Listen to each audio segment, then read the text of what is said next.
Hi, welcome back to Plus This. I'm Kathy Deach. And I'm Nikki Bailey. OMG, I can't believe that water's there. Oh my God. Just trash on the table. Like trash. Oh my Just God. trash on the table. It's okay. We're sorry. It's Halloween here in LA, and it was a thing in a thing. Was it a thing? I mean, it was busy out there. Oh. Trick-or-treaters and Can I things. just tell you? Yes. Yes. And everybody's driving real slow on the highway as though a trick-or-treater could cross in front of them. At any moment. At any moment. I don't know. Yeah, this is a busy hood. I thought it was going to be, because we have all these fires burning in LA right now. I People thought just staying home. I thought people would be can't like, you let just me stay stay in the home? house and with a hose so I can keep my house from burning down. But no, they out. They're out. Trying to get about. their free candy. They're like, the winds have calmed down. We're going for it, which I admire. Yeah. I admire that. Nikki asked, she said that she might come in a costume. I'm surprised you're not. I couldn't go home between work and here. And this morning, my girlfriend awakened me in hysterics because her costume wasn't working the way she wanted it to. Oh, no. And so, I left late, she left late, and I didn't leave with all my costume stuff. But I had a plan, okay? I had a unicorn horn.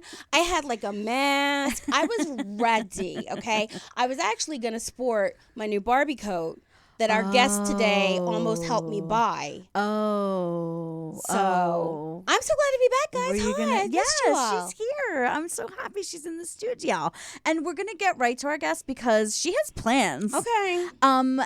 So we talk about a lot of people on the show, and I definitely mentioned her presence at our Fatch comedy show because it meant a lot to us. Reagan Chastain, who was just on the show a few weeks ago, we were very excited to have her as a birthday girl, and she was like, can I bring all my friends? And her friends happen to be really fabulous. Yeah, amazing. No joke, like real legit. Legit. Like people I done heard it of and stuff. Professors and book writers. Mm-hmm. And our next guest is one of them. She was in the San Francisco Bay Area for a really long time. She worked to get the legislation there for diversity to include size, and I can't wait to talk to her all about that journey. Mm-hmm. And we have her here via Zoom. She wrote the book Fatso. She was part of the documentary Fatitude. Both things have affected our lives personally in a huge way. So Marilyn Wann is here via Zoom,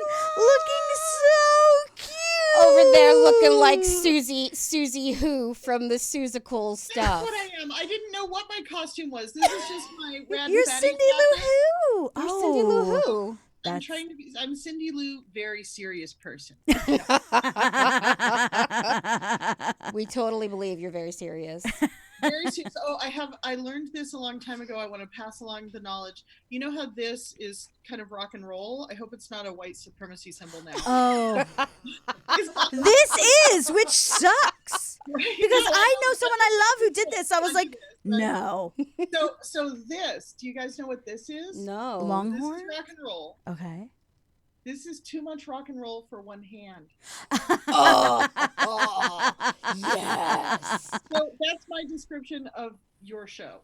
Oh. Well, that's the nicest thing ever. So, oh my gosh. So Marilyn came to our Fat show at the Plus Buzz, and she was, first of all, I was all in diva mode that night.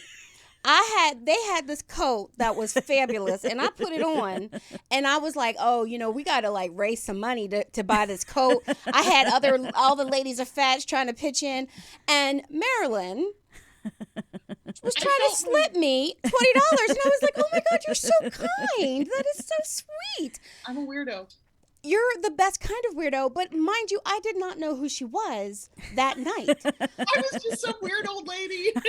She was just some lady trying to give me money. And then fast forward a couple days, and lo and behold, it's the Marilyn Wann. Your book, Fatso, changed my life, gave me life. It made me ask questions I had never asked before. I'm getting a little emotional talking about it. It made me go, yeah, what the fuck? Yeah. Yeah. And so I apologize that I did not recognize you on that night. But I wasn't dressed up as the Marilyn Wann. Marilyn Wann. I was just. And then Jen Wilder was like crying in the corner. The co-owner of the Plus Bus, she was like sobbing because she loves you so much, and she like kept hugging me and was like, "Thank you, thank you." And I was like, "You're welcome, welcome." I know she's incredible. I don't know. I'm too busy like worrying about the mannequin that we're using in the show. The mannequin like, really take in all of the fabulousness. Oh my I just have god! to go back to the coat for a minute because I felt like I was in this video game landscape and you were the hero warrior walking through the landscape. And you know how like when you're in a video game, I don't play them, but I watch like people do it. Like sometimes you just suck like power-ups and treasure to you as you're going by. And I didn't even see you put on the coat. It just got sucked on your It just like happened. Right? Yes. Yes, I just clicked a button and I was in that coat was made for me. I legitimately have been wearing it around the house like a robe because I love it so much. No, and it is a Barbie brand coat. It is a Barbie brand coat. Yeah. Barbie did that.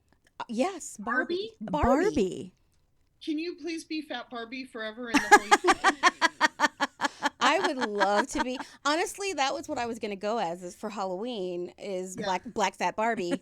Of course. But I work in an office that doesn't do dress up for Halloween, so I was that would have been real covert. That would have been. You would have been covert. They would have just been like, "Why are you so dressed up?" Professional fat black Barbie. Ooh, yes. And what was Black Barbie? Well, she had a name, didn't she? No, she was just Black Barbie. She was just Black Barbie? Oh, I thought she had. They might have newer ones, but when I was a kid, she was just like Barbie. Black Barbie with less awesome hair. Oh. Because you couldn't really do anything with her hair. In the 70s. Now, I think now they have them with long hair and stuff. They're getting there. Oh, what does it say? It says Francie was her name. Francie. Her name was Black Barbie. Everybody know her name was Black Barbie. Now her name's Nikki. Now her name's Nikki. Exactly. I mean, that is absolutely perfect. So, Fat Black Barbie wishes she were you. Aw, thank you, Marilyn. I mean, we just need to have her around. Oh my god, Marilyn, can we just like have you be our alarm in the morning, but it's really just us like FaceTiming you or something? Totally. Don't get out of that bed. Just roll over and be awesome. Oh my gosh, I wish rolling over and being awesome paid rent. One day. So speaking of being awesome, Nikki and I both have like a ton of questions. I think that we're both sort of wondering how it came about that you were like, I need to write all of this down, everything that Fatso sort of entailed. Like, how did you get to a place where you were like this? Because it was a zine, right? Yeah. It started as actual on paper, a zine made of paper. I love it. That's called like totally a print zine. You could go to Tower Records, which was a place where they sold these shiny circular things that held music. And if you didn't feel like buying music, I lived at Tower Records in New York. Right, I lived me there. Too. So I know all those zines. I mean, I used to make zines when I was in 8th grade. Wow. Mine was called Pob. Instead of Bop magazine, it was Pob, and I made horrible jokes about all celebrities in it. I would pay good money to see that. I was who I was at 12 is all I'm trying to tell you. There needs to be an archive. There really needs to be an archive. A Pob archive would be amazing. Yeah. So so I had a really bad day in my late 20s. I was just working as a freelance writer, and I had gone out to dinner with this guy I thought I liked. And in the middle of dinner, he said that he realized he was embarrassed to introduce me to some of his friends because I was fat.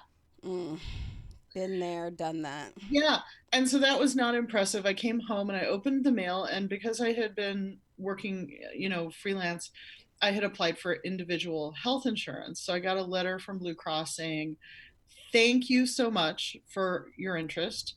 You're morbidly obese, so you're not allowed to buy health insurance. Oh my God. Which was a standard industry-wide practice for anyone who applied as an individual. Wow. So if you were fat and you had an employer, you could get group coverage, and then if you were in a group, they couldn't pick and choose. So that was kind of this double whammy of personal and institutional exclusion based on weight. And I felt pretty good about myself, riding on top of all the white privilege and class and education privilege that I had. And I was like, this does not fit the rest of my picture. I should be able to go wherever I want, do whatever I want. And so I decided to come out as a fat person, inspired by queer community, inspired by feminist stuff, inspired by all of the social justice work that everyone had been doing in my world. I thought, I'm going to raise my little pudgy fist too. So I started a print zine called Fatso the very next day. And I just kind of answered my own anger. I used my own anger as a kind of a energy supply. And I have a little dog who's barking now. Sorry about that. He's gonna bark for a little while. What's her name? What's the dog's name? Yeah, the little dog is named Toby, and I haven't gotten his little green monster costume on yet. He's jealous. He's jealous of you. Oh, you have kids? Oh, we have kids. So I'm at my dad's house where I take care of my dad because he doesn't have a lot of memory. So we just have a good time with the dog and the kids and the chocolate. And luckily there's someone to give out the chocolate. So it's Halloween. If you haven't guessed it, guys, it's Halloween. Yeah. So I got good and angry and I started the print zine. And then after I did 5 or 6 issues of that, I got interviewed by USA Today, which is evidently a big newspaper that goes everywhere.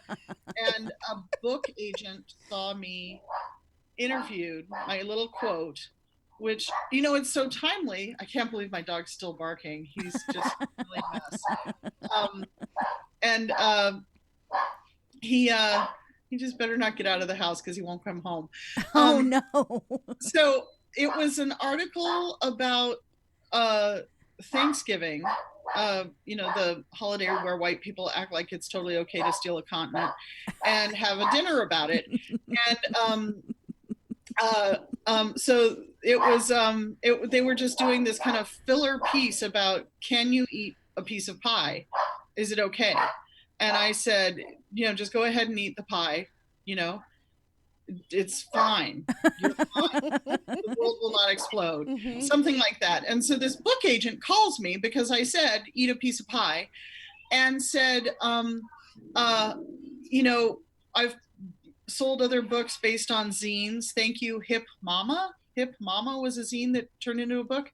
And so she tried to sell a book based on the Fatso zine, and I got to write the Fatso book, which was not anything I ever would have expected I could do. And I used a lot of writing by other people, so I'm not really sure that I'm the author so much as the collector of it. But I really believe very, very strongly and fatly that all books should have toys built in. So the Fatso book is organized the way I realized that I wanted to write the book that I wished that I had all along. So there's some pitfalls in that because, I'm white and privileged. And so I wrote a book that really should have had more awareness and centering of all sorts of people's experience. But I wrote bathroom reading, really, is what I wrote. The book that I wish that I had is tiny little paragraphs and quotes and fun games and toys and stuff. And if you flip the pages, there's a fat person who rips off their moo and dances around. So that's the toy that's built in. It has a little built-in. That's super awesome. I mean, really, you can back yourself into all sorts of fat fabulousness as you guys are living proof. I don't know whether you intentionally head for fat fabulousness or whether you back into it, but my approach was backing myself into it. It's very interesting that you say that. I think we have very different with our things, plus this was an impetus of me, and then I met someone who was like ready to go on board with that. And it did not start as a fat project. It was just kind of like, where are we? Like, I just want us to be seen more. And then and then as like now this is season 4, like has happened and we've just been doing it. the more I learned, the more pissed I would get. And it's a really pure, fabulous kind of pissed. Yes. Yeah. Consciousness. Yes. The rage of consciousness. Yes. And then there was like a chilling out and like a need to like connect and have community. And I feel like Nikki, with that, you were like very much like, I want to do this. Yeah, I think that I had been a fat activist and then not. And then it was like, I had been a fat activist, and then I came to LA, and I was like, but I want to be a performer, and I'm fat. So I had weight loss surgery, which almost killed me and made me a fat activist again. And so I was like, oh, right, this is bullshit. Let's talk about it in a fun way.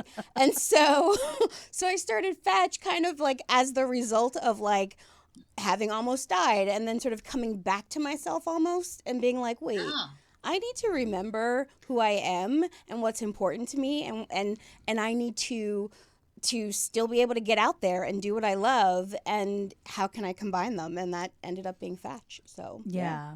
And really, Marilyn, I know we keep saying it, but you are, you hold a high bar, and like getting you to laugh was like really seriously was like when you pulled out the little rubber knife, I was so excited. People die in all my sketches. Yes, and so all of Nikki's sketches end in death. There is death in all of my sketches. Yes. I was at this medical conference once, and this was 500 years ago. So the Surgeon General at the time was an old, horrible white guy named C. Everett Koop. I remember him. And he had done stuff where telling people not to smoke tobacco, and so he felt like he knew everything for everybody, and he declared war on obesity in the mid-90s from the White House lawn. So I was at this conference, and I sought him out. Actually, I sought him out in the hallways, and I stuck out my hand and I said, hi, I'm a fat activist, and you make a heck of a lot of work for me, because everything you do in the war on obesity just makes giant, massive amounts of weight discrimination for people like me, and it kills us. So please stop. And so I don't know why I just told you that story, but it had something to do with what you were just saying. Because it's a good story. Righteous and anger. We need to hear about it. What did he say? Was he just like peace out or avoiding, or?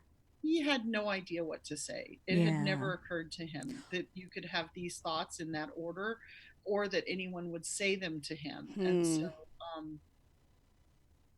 I think he mumbled something about, well, we're just trying to make people healthy. Right. No, with the progress that you made in San Francisco, I mean, how was it being a part of that? I mean, that was so much fun. Yeah, I would think so. Yeah. There was this billboard in San Francisco, and it showed this bony green space alien, or maybe it was red, and it was a billboard for a health club that I won't even say their name because screw them. And the billboard said, when they come, they'll eat the fat ones first. Wow. Honestly. Right. So it's funny, and it's incredibly mean and hurtful. And, if you go to the gym and exercise, you're likely to get healthier and feel better, but you're not likely to turn into a thin person. And if you did, that would kind of be creepy, because you would probably just be living on a treadmill. So, a local TV reporter did an interview with Frances White, who was involved with NAFA, the National Association of Advanced Fat Acceptance, which is a group. And she gave a great interview. This isn't funny. It isn't okay. We support exercise. We don't support discrimination. And then the interview didn't run because Clinton was being impeached at the time. Wow. Talk about timing. Timing. And so I just got angry again, that beautiful rage. And I decided it would be fun and funny to stand outside the gym with a bunch of other fatties and wave signs that said "Eat me." That was fine. Why didn't we do that for Halloween? Gosh, that would have been awesome. Right. And so I was standing in the middle of the boulevard, the biggest street in San Francisco, outside their gym, and waving a sign that said "Eat me," and people were honking and waving, and they didn't know what we were protesting. So that was fun. That was that was a really good feeling, a little confidence booster. And then one of the legislators on the board of supervisors in San Francisco, who was a long time, oh yeah, it's Halloween, so the dog's going to be barking when the kids come by.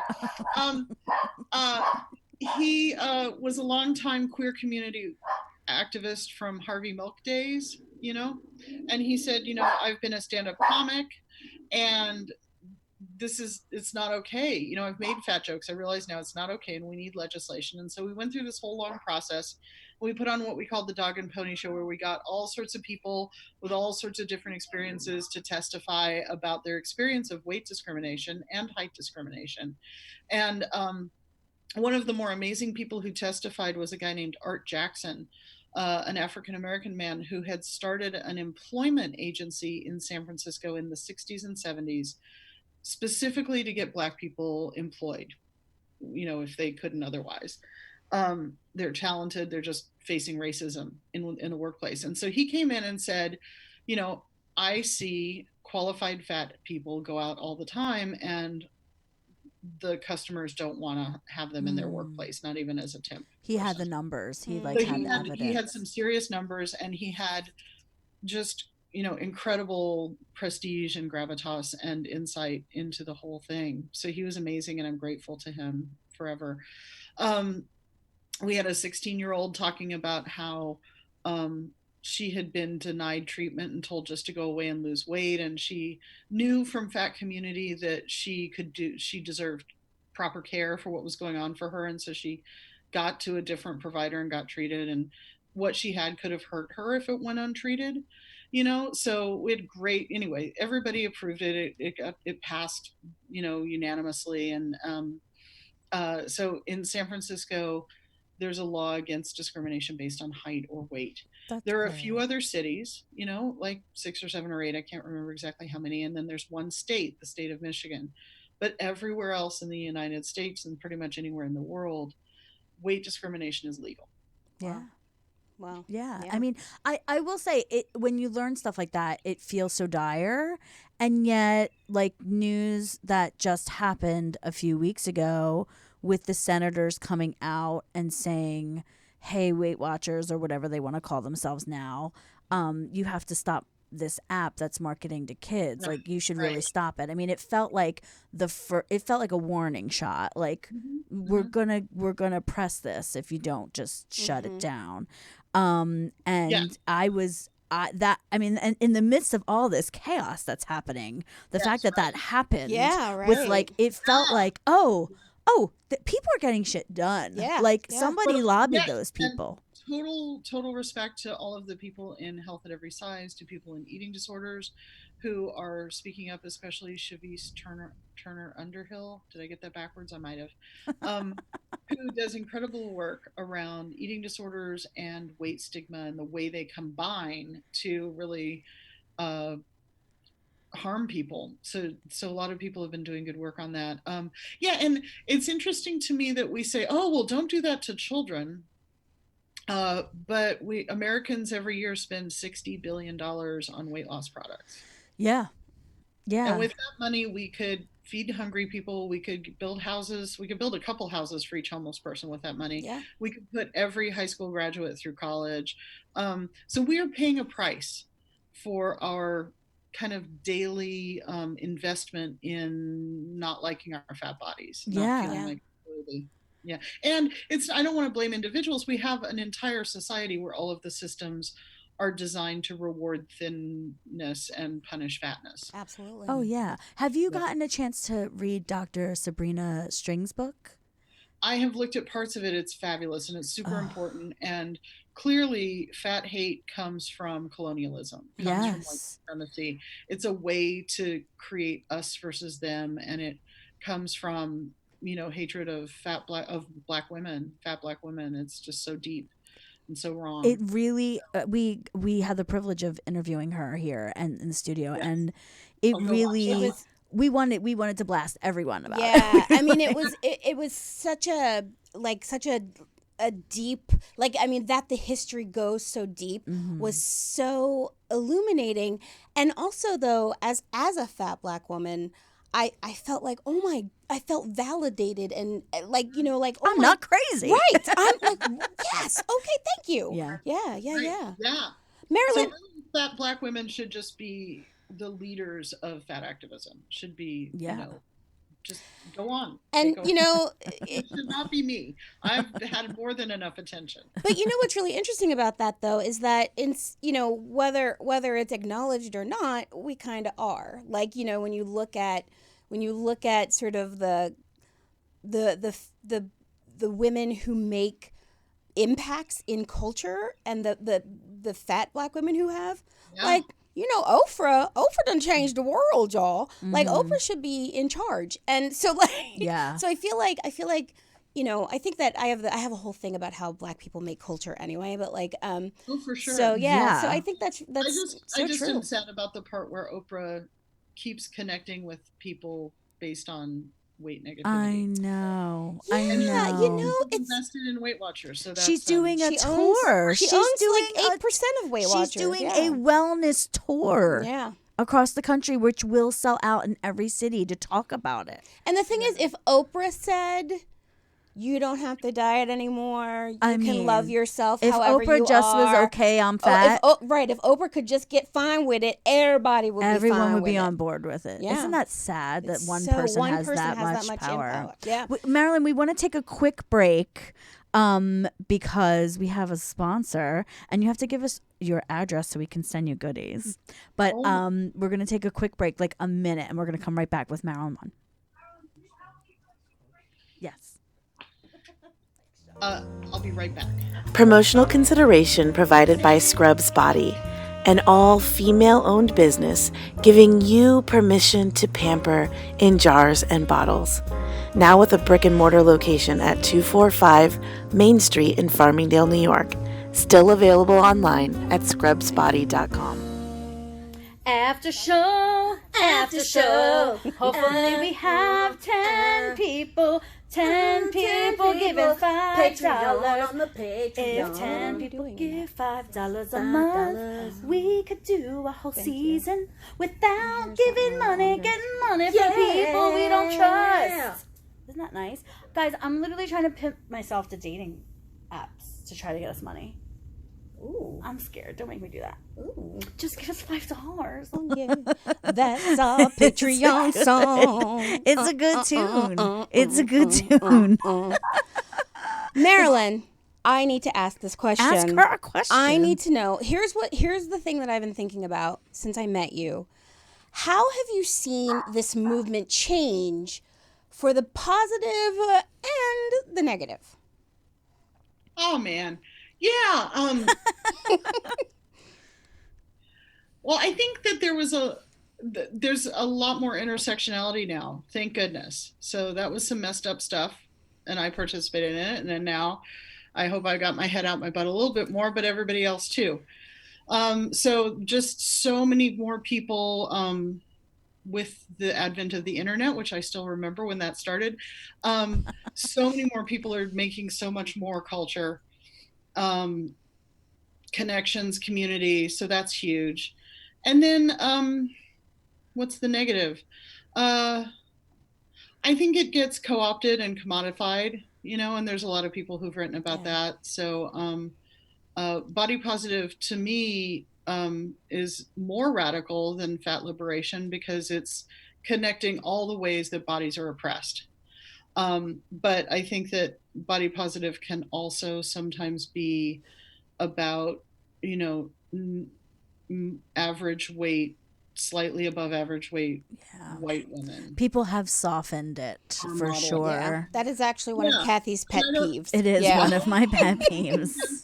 I don't have anything against that particular body size of person modeling and being all like my body's okay, but I think it needs to be connected to a more radical understanding and being in solidarity with a lot more people. So that's one thing. And yeah, I think that when I started, the weight loss industry was $30 billion. Now it's $60 billion. And so if it worked, it would have put itself out of business rather than growing. And the level of fat hate has ramped up in the public discourse, in the so-called anti-obesity stuff. And at the same time, I think we have a way bigger bookshelf to turn to. You know, when I got the Fatso book, there were a couple books, you know, and now there's bookshelves of fat activist books and fat studies books and health at every size books. And so that gives us just more credibility and more ability to push back. Yeah. You know And what, Marilyn, we have to be honest with you. Like literally there was like a sound that came in that sounded like aliens were coming for us. Did. And after yes. you were, and it sounded like a helicopter and we're all looking at each other like, what is that? What is happening? So if we looked a little weird, y'all keep talking. I'm going to go out this door and tell the person I think they're vacuuming. This is what's going to happen. If it is the aliens. No. If it is the aliens, we will be putting our engineer Shy out for them on a platter. Is that okay? Sorry, he'll be okay because they not eating us first. No, man, we're gonna create a distraction. Let me ask you this. I've been also wondering about. First of all, when you do you remember the movie in like the early '80s Fatso with like I think it was Dom DeLuise or. I've seen about it. I never watched it. Oh my gosh. Okay, you shouldn't because it's terrible. Yes. But I remember that when I saw your book the first time, that movie is what came to my mind is because of the title. Yeah. So like I want to know like how did and I know that we're sort of backtracking a little bit. How did people respond? Like when you know like I'm sure you've been all around the country now. You've talked to people about it. Like, what do you get in terms of, because it still holds up. I've looked at it. It still holds up. What do you think, like, what did people say to you about it? Like, was there any backlash? Was there any? You know, I don't have entire communities of Reddit devoted to hating me and trying to stop me the way Reagan does. Oof. Yeah. You know, there were haters. I used to do a lot of radio interviews and they would take callers, and of course they were screening the callers to be the ones that were the most hateful.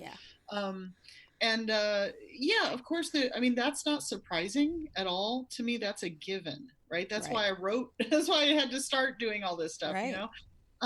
What surprised me was really finding out, until I believe it now, that people of all sizes are really afraid about being fat, gaining weight, whatever. People are carrying a lot of stuff. A lot of people have family members they really care about who are fat and who are facing a lot of mistreatment. And so there was a lot more support and agreement than I ever would have expected. So I think is, and a lot more need, you know, we're all having the same experience. So that was really great. And I think things change generationally. And so there's a generation, I've been doing this 25 years. I think that counts as at least one or two generations in culture. And there's like geometrically, exponentially expanding generations of us who reject weight hierarchy. Yeah. Right. And, and that's awesome. The opposition, you know,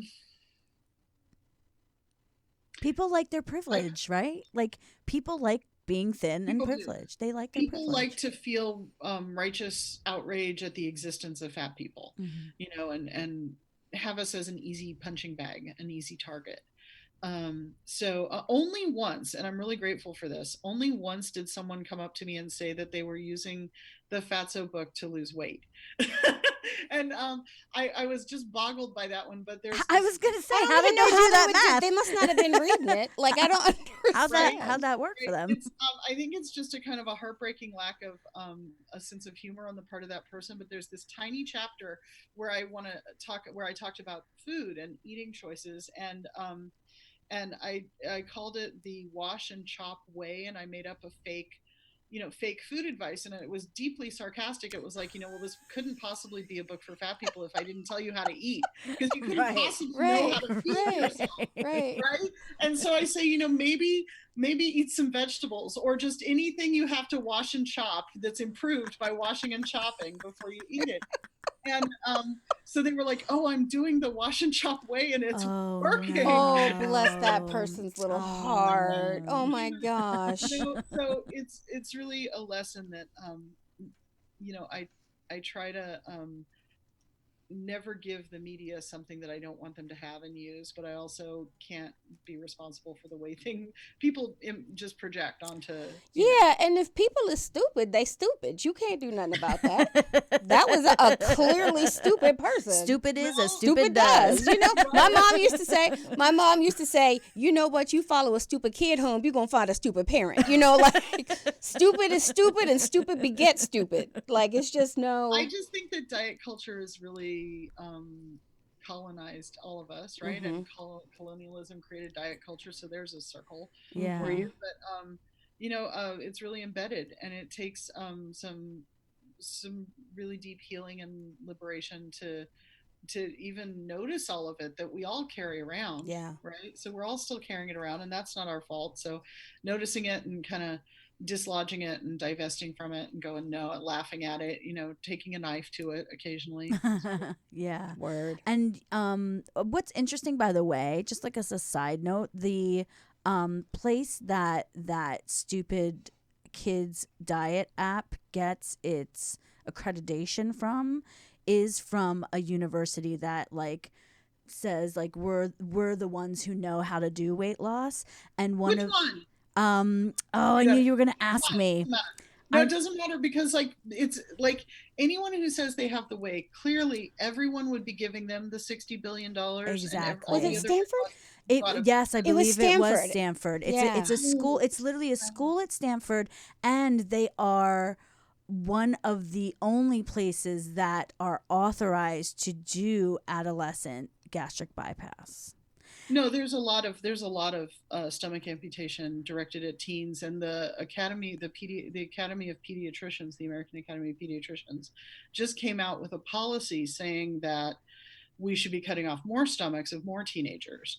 So, I actually was an undergrad at Stanford, and I stayed for a fifth year to do a master's degree, and so they had me for 5 years, and they did not make me thin. They are full of it. When I read it, I mean, I should say maybe they said they were the premier. Maybe they were the ones who pioneered it. Now that I'm like thinking back, because I'm talking about that off the cuff. I know someone who talked to one of the doctors in charge of the weight loss thing at Stanford Hospital years ago, and that person said to the doctor, you do know that weight loss, people lose weight and pretty much everyone gains it back. And so when you have fat teenage people in your hospital and you starve them for a period of weeks or months, and then they lose weight, you do know that they're pretty much all going to gain that weight back, right? And the doctor said, yeah, but I hope that some of them will be the lucky ones. Wow. Which is starving. And they're at a time in their lives where they need the nutrients. They need their brains are developing. It's just, and I mean, a diet you go on when you're a teenager at the time when you kind of should be sort of forming your best internal goodies. That sort of sets you up for a whole life of potential health problems, disease and disorder. Certainly it affects you mentally and your view of the world. And I mean, just building bones, right? Like we need to be building bones. And actually fatties have really good bones. We don't get osteoporosis all that much because we're doing weight bearing exercise all the time. So there are all these so-called obesity paradox things where fat people, the fatter you are, the less you have certain health problems. So we don't get a lot of coverage about that stuff. Yeah, there was just something that came out that like a big like doctor in London was like, oh, well, it's weird that these overweight category BMI people are living longer. If you lose weight after, midlife, it's not really a good idea, and you die faster if all of a sudden you have a weight loss after you're at 55. If you like have a dramatic weight loss, you actually die faster. I mean, it's like all of it, like now that everyone is, I feel like there's sort of like this like everyone's like, well, let me look at the numbers. Let me look at the numbers. Like there's all these people sort of clamoring to study the actual statistics since we haven't really done that work. Yeah, but the numbers are not new. Like for decades, we've known that people who lose weight gain it back. Yeah, and like for sure. Gain back more than they lost, and that the process of losing weight and gaining back repeatedly is bad for your health and shortens your life. And so we know that fat hate is not a good model for wellness or for social justice, and we keep doing it because people are really invested in weight hierarchy. Like you said, people really want to feel like I'm a pound smaller, I'm a belt notch tighter, I'm and the whole health argument is just a cover story for that version of bigotry that comes from racism, sexism, homophobia, hate for indigenous people. And people are like, well, I just gotta hate fat people. Right, exactly. Like it just makes sense to them somehow. Right. Do you remember the first fat person you saw that you were like, they're amazing? Yes, absolutely. I Miss Piggy when I was a kid. Mm-hmm. She's not really a person. She's more a foamy sculpture, but she seems real. And then I was in San Francisco, and a friend of mine was in a women's writers group that did readings occasionally, like in bars and stuff. They were very badass. And one of the more badass of the people there is Deborah Isle, who was lead singer of a band in the 80s and 90s called Romeo Void. Oh, I don't know them. I'm so gonna look them up though. Totally, yeah. Girl in trouble is a temporary thing. Temporary. Anyway, Deborah was a million times better. And so she read this poem called "My Size." My size. She describes going into the lingerie department at Macy's and trying to buy something, and the sales clerk having attitude and telling her, "We don't carry your size." And she said, "My size does not need to be carried. My size danced all night and swam in the river." And anyway, it's a beautiful poem, and it ended up going into the Fatso book because I got to be friends with Deborah. So she was a huge inspiration. She is also an artist, a visual artist, and she created the masthead for the Fatso zine. And I hope people check her out. She's now an arts teacher, and she's done a lot of work with her indigenous heritage. She's fabulous. I'm really grateful to her because I don't know where I would be if I hadn't walked into that bar that night and heard that poem. Wow. Right. I mean, I think that is, we have a discussion here about fat culture and like if it's a thing or if it's not a thing.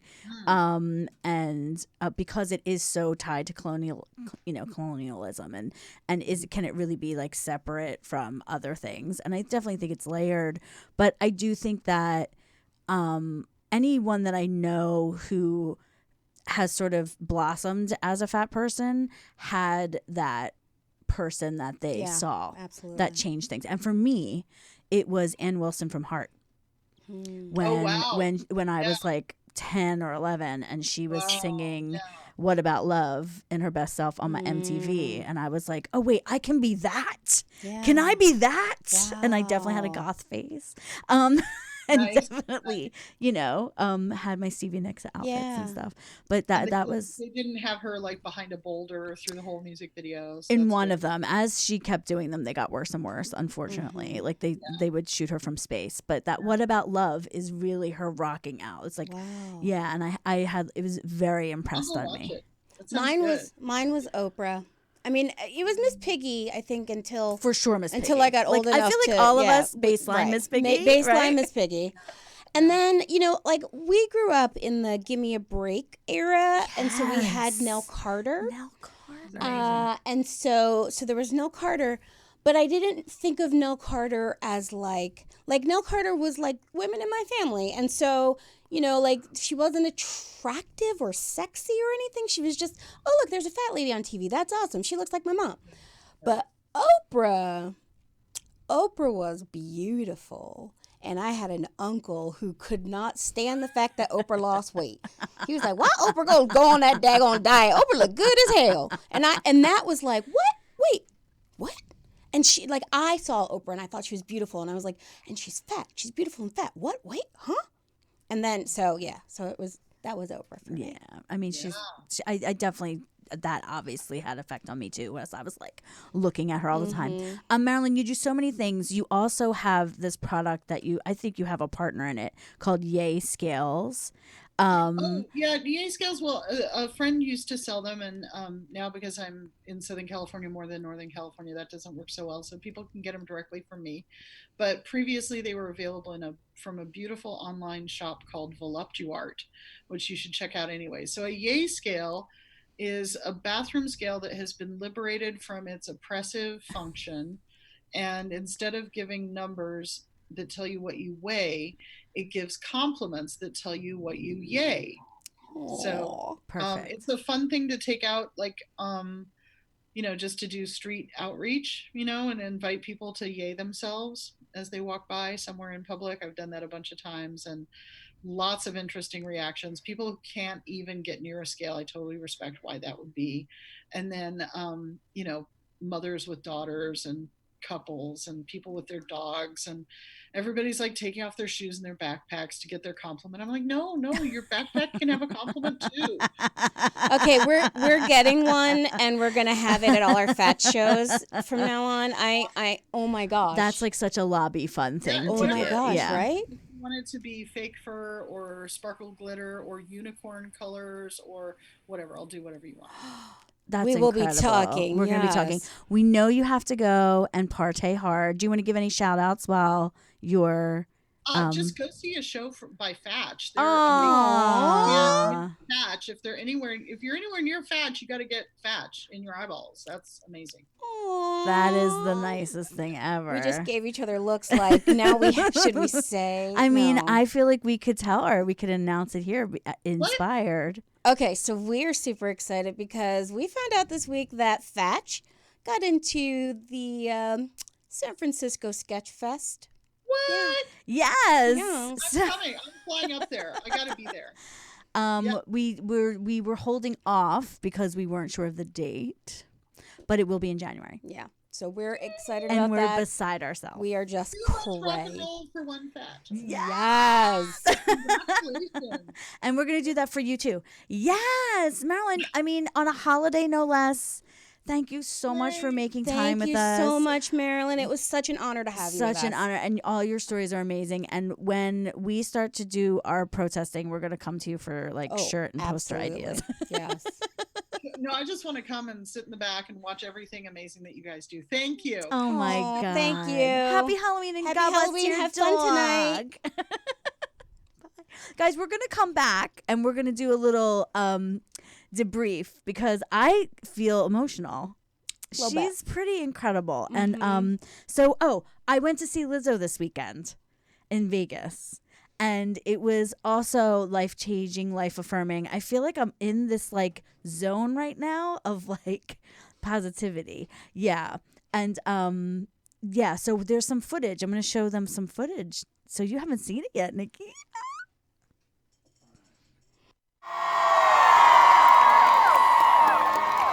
I want you to know that I am just a reflection of you. All these crystals, all these diamonds, I want you to see yourself in this shit. I am just a reflection of you. We're gonna figure it out. We're going to figure that out. I don't know why it orients that way. So let me ask you. Yeah. How you get to go see Lizzo in So Vegas? here's the thing. You know that we didn't go here because it was expensive. Oh, sure. It was really expensive. I'm sure. And I saw her 2 years ago. And it was unbelievable. And I was dead in the front because me and Eva were crazy at the Fonda. And we were like, and we had to get up there. And I was kind of like, unless I have that experience, I'm not spending money for a seat in the back of a house. I know, Like that's right, I yeah. want to be close to Lizzo. And I didn't have any coin. And my friend knew this and he knows I love her. My friend Matt Zarley.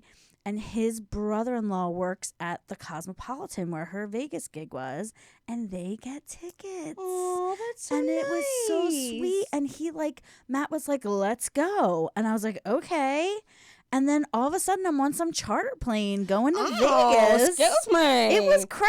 Oh, you didn't just go to Vegas. Because, you could drive there from here. No. You can. This bitch got in a chartered aeroplane. I know. That's right. Crazy. If you're going to go see Lizzo in Vegas, you're going to do it right. That's how I did. And I brought all my sequin things. Yes. And I took like one picture of myself because I was so hyped about her and just like, and I put all the videos on our Dropbox. But here's only one. This is one of her, guys. She had already been preaching for like 2 minutes. And I finally came to my senses and was like, I have to get some of this on film. So here is Lizzo preaching to us all. You know exactly who the fuck you are. Yeah! You are that bitch, Vegas. Yeah! Don't ever let them keep you out the conversation. You're amazing. And I want you to leave this concert wanting to be yourself. You know, a lot of times you leave concerts and you be like, wow, you know, I'm guilty. I be like, man, she's so cool. I want to be just like her. Nah, not at a Lizzo show, bitch. I want you to leave wanting to be exactly who you are because you are incredible.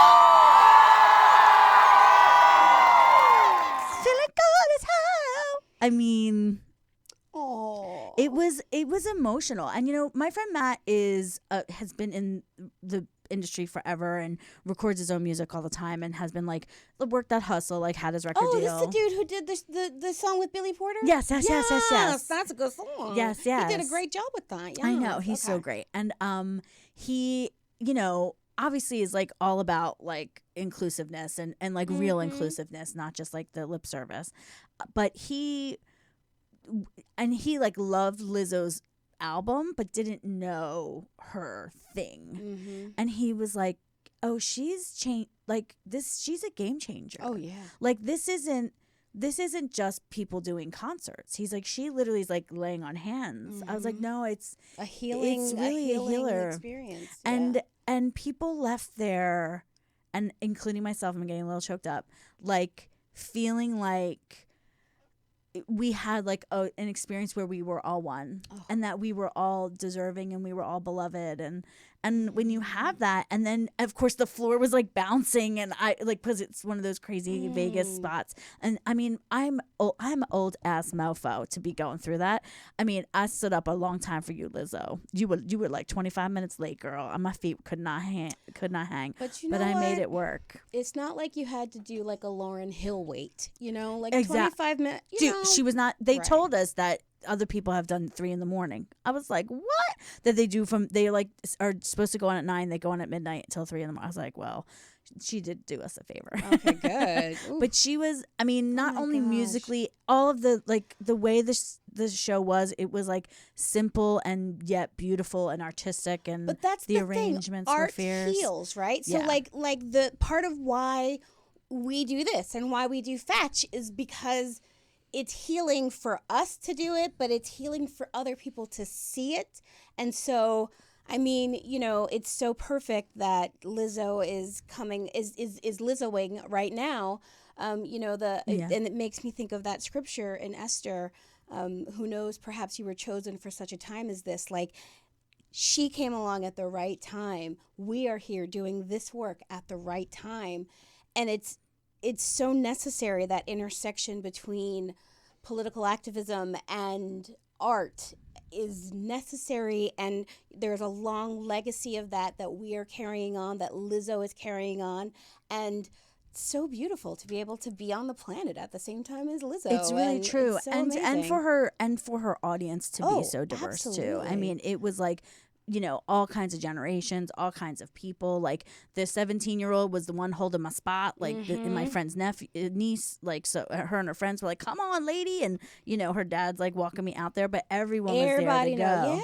Yeah. And she was so incredible the entire night, like kept saying they, them, like kept like pointedly. She was like, it's not a big deal, just say they, them. Like she was like, you know, because she talked about like a girl and, you know, and then she said, or like a boy, or like whatever you wanna be. Like it was incredible. She really, I mean, just that song at all. If you feel like a girl, then you're real like a girl. She was in that song. She's even saying, yeah. She's just, I know. Lizzo. I know. She was really, so she was happy really, that you got to go. I was really happy. I was really happy, especially coming off the Fat Show, which the Fat Show was, again, we got to be in a fat positive space, and that just like makes such a difference. And it's, I also, you sort of go, oh, but are we like preaching to the choir and leaning on them a little bit? But it's also the group that needs it. Like it's also the group that like is not doesn't get to take part in other things. Yeah. And that the straight size people there, we were like, see? Because it was Y'all not the only ones that can be fabulous. See?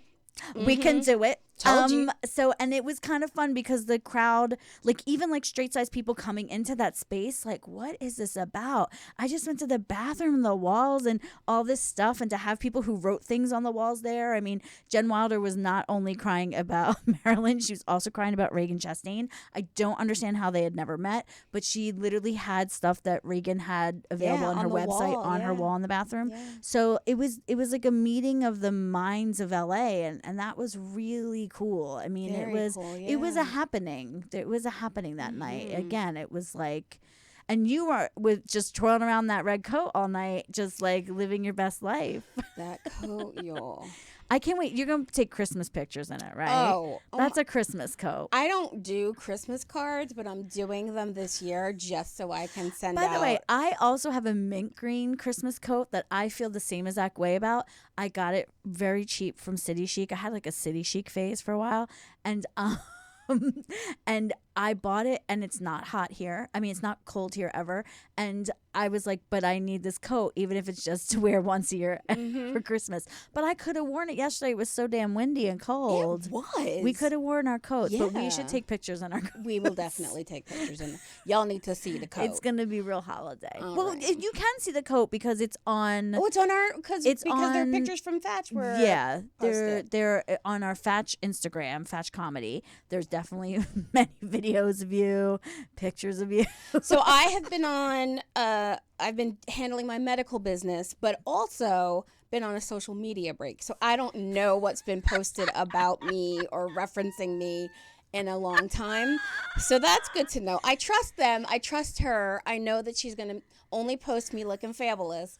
So I really am very conscious of that. So she's more conscious of it than I am. I don't care. So yeah. This outfit is definitely going on there tonight. I'm so excited.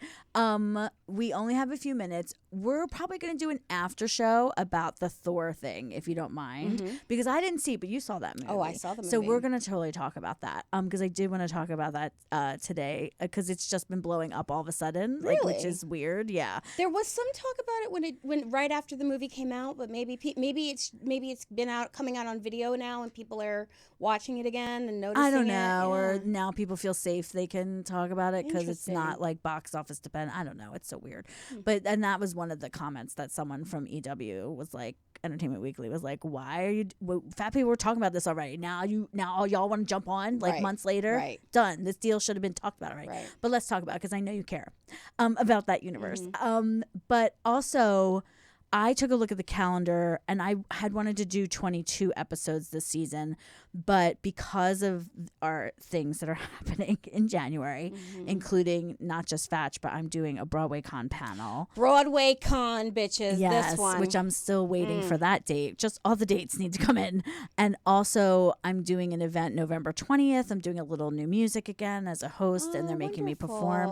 So that at the Catalina Jazz Club, they asked me to do a song. Oh, God, I have to memorize things. And then I have my cousin's wedding. It's the first lesbian wedding in the Hassan family. So we are all showing up. And then my sister and my brother coming in. So basically, my Thursday, I was like, oh, but we could maybe I could pre-tape. And then I looked at my schedule. I was like, you can't pre-tape.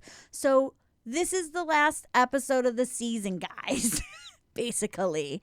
And I'm sorry that we sprung that on you. I didn't realize that until today, that this is how it's going to go. But we will be on. I'm probably going to do watch parties of old episodes on Facebook. Fun. Because I think that could be really fun. And, as always, if you're Patreons, you could see videos that we do and have done. All of my Lizzo videos are on there. So if you're a Lizzo fanatic and want to know what happened in Vegas, it didn't stay in Vegas because I totally took video. It's now on the Patreon. And it's like $5 a month, guys. And if you give $5 now, we could get back on the air like in February instead of in June. So you could help us. We're just trying to tell you that, we're going to do our hiatus, but Season's 5, y'all. Season 5. Season 5's coming at Yes. you. Have a great holiday, everyone. Thank you for being here on Halloween. Yes, have a great holiday. Be safe. Eat all the pie you want. Thank you, Shy. As usual, we're going to go raid the pizza guy. You be on go. Yeah. Yes, thank you, Tony Sweet. We always love you, and we'll see you back here at Plus This.